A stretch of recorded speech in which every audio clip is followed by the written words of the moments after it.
Bava Kamma Daf Yomi BAVA violence, החובל בעצמו, and we're talking about violence here, the action of violence, not only the outcome of violence, but even the action of violence. And then back on Pei Zayin, on Pei Ches earlier this week, we learned about the fact that when we're talking about Nezikin, it's not only the damages caused, but the act of causing damage in itself can be a problem, and we'll take that further, particularly when it comes to violence directed against oneself. Is one allowed, if the action is ugly, not just the outcome, then if you choose to be violent on yourself, can you do that? Can you abuse your body?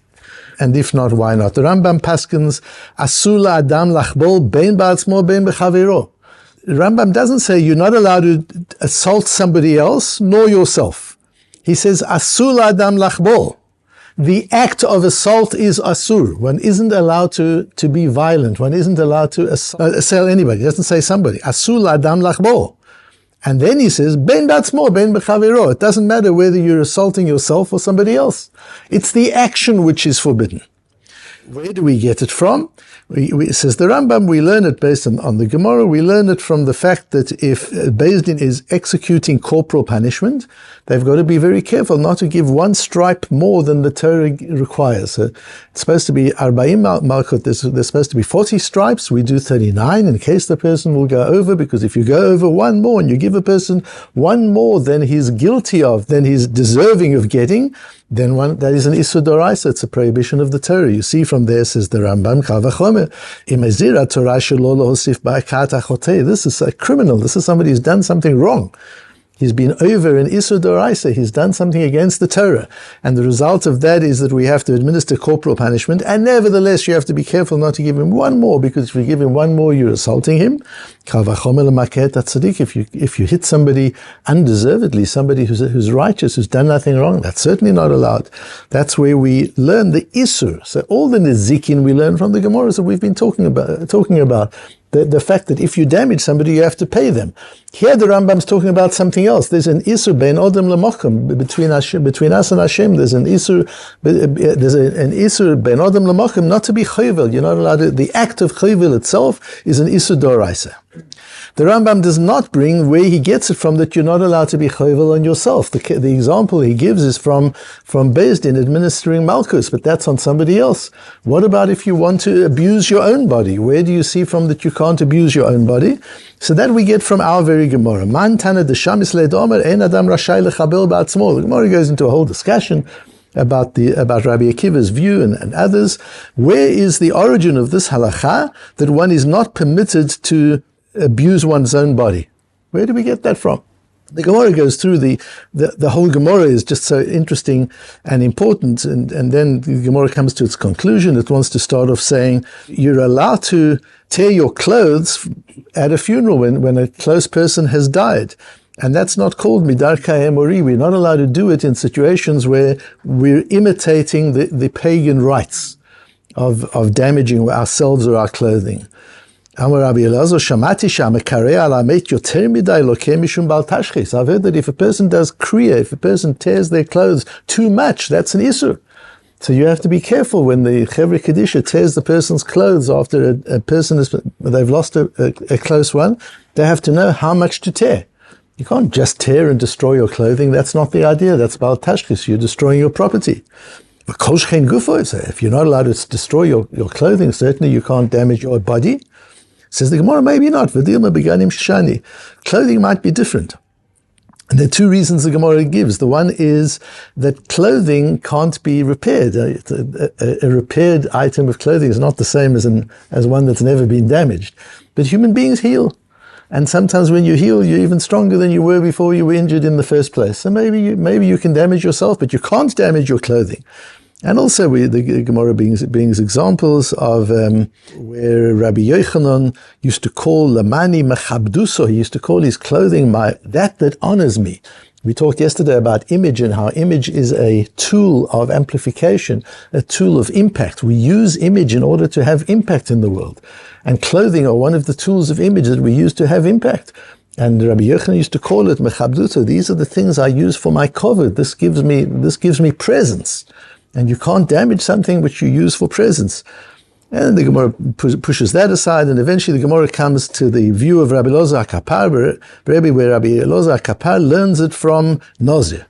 The Torah calls a Nazir a sinner, says the Gemara, if all he did was he suffered the abstinence from wine. That's all he did. Otherwise, he lived a fairly normal life. And for 1 month, the Nazir is only for 1 month. The Nazirite for 1 month says he won't drink wine. For that, he's called a chotei, he's called a sinner. That he deprived himself of wine for a month.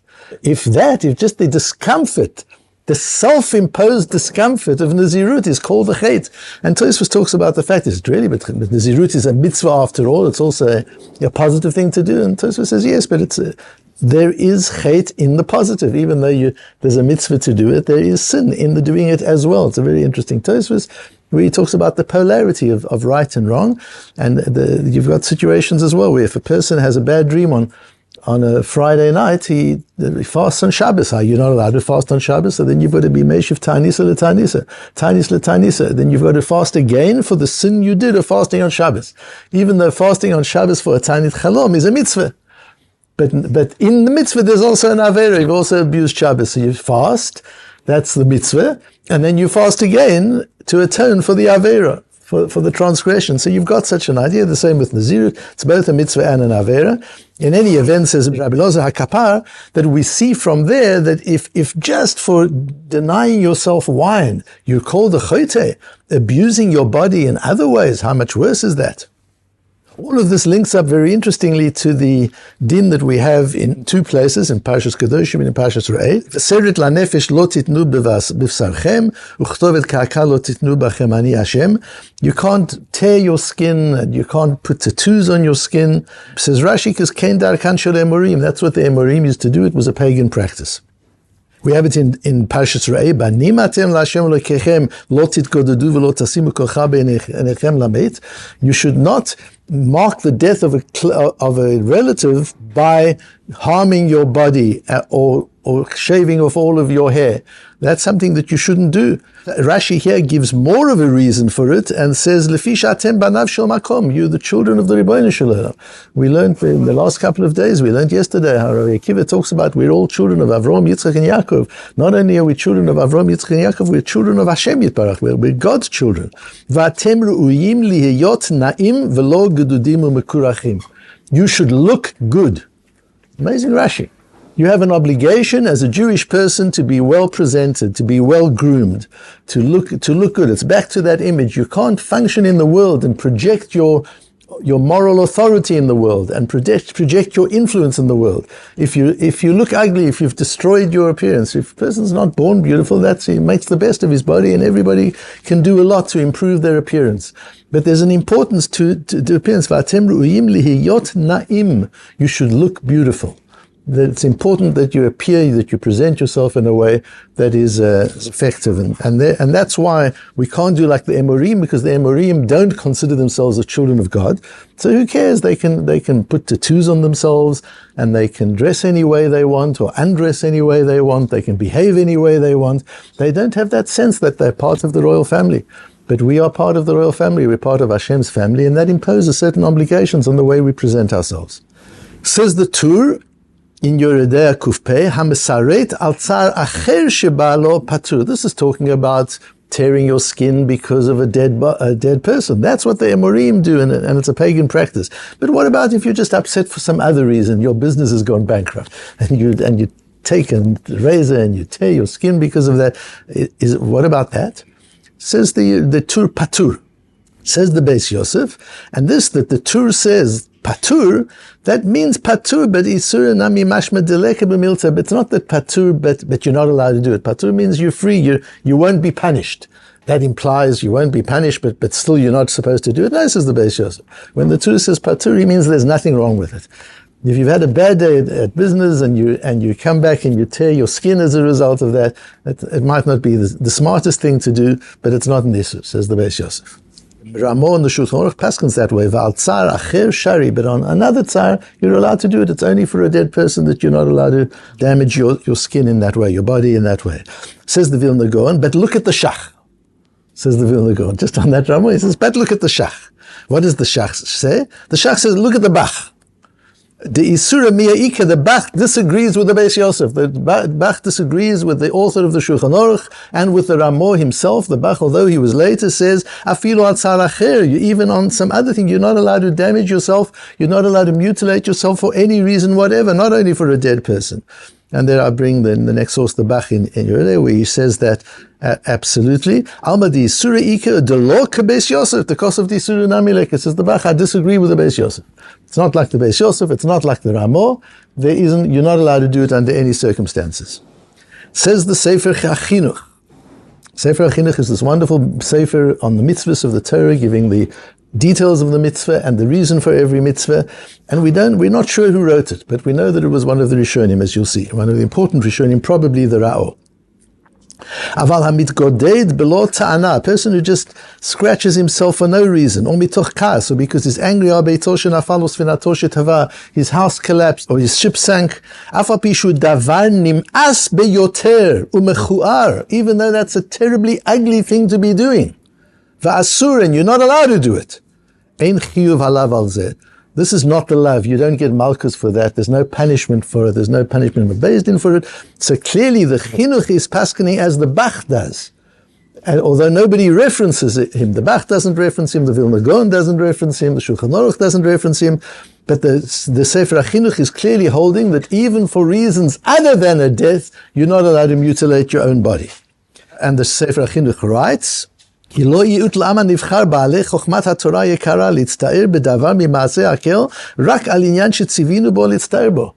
unbelievable, just to hear this one statement of the chinuch is worth everything. It's worth learning the whole of Bava Kamma just to come to this. What does he say? We are not allowed to experience pain and discomfort, with tsar, to feel regret and remorse and unhappiness for anything other than the Torah tells us you should.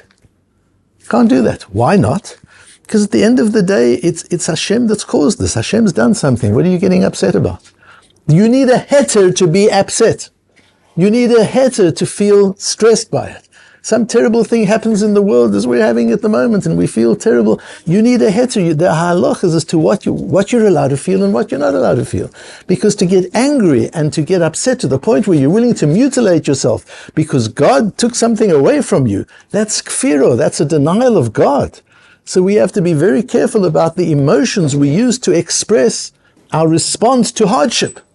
And only with the death of a close relative, as an honor to the relative, we're allowed to do it. And we have to do it. It's because of honoring the relative. It's not just as an outlet because you're feeling miserable because you've lost a close relative. No, deal with that. You've lost a close relative. That's the way the world worked, and that's what Hashem wanted. So accept what Hashem wanted from you and don't get angry.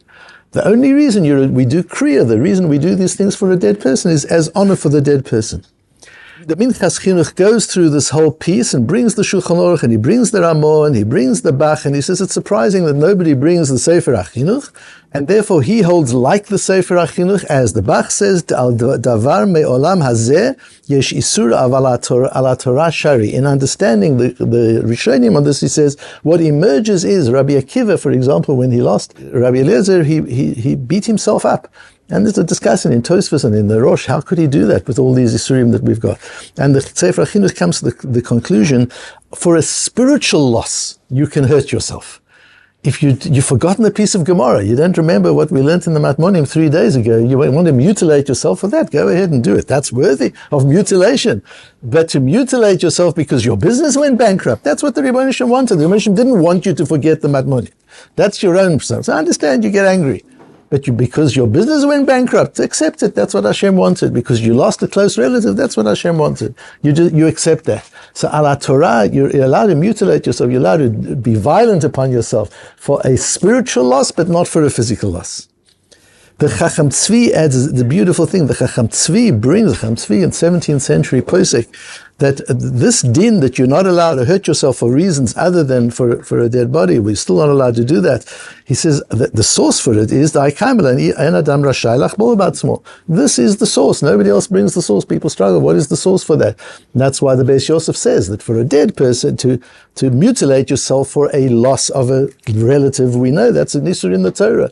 But to mutilate yourself because you went bankrupt, where does it say you can't do that? Says the Chacham Tzvi, also, ein adam rashai lachbol be'atzmo. It's not for specific things. That's how Gemara in Bava Kamma says the Chacham 3. That's the source for it. The Chofetz Chaim, in conclusion, in dealing with the question of whether you're allowed to smoke, in his day, where this was people were beginning to learn the negative impact of smoking, he gives a different reason for that. And he says, based on our Gemara, of course you can't smoke. And why not? Dinhu, at the end of the world, the universe, at the end of the day, the universe belongs to Hashem. And Hashem created the universe for Hashem. And Hashem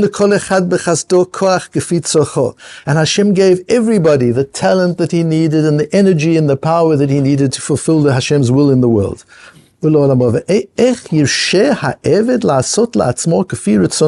How can the servant allow himself to damage that which the master created and gave him? You belong to the Ribono Shel Olam. What right have you to damage yourself?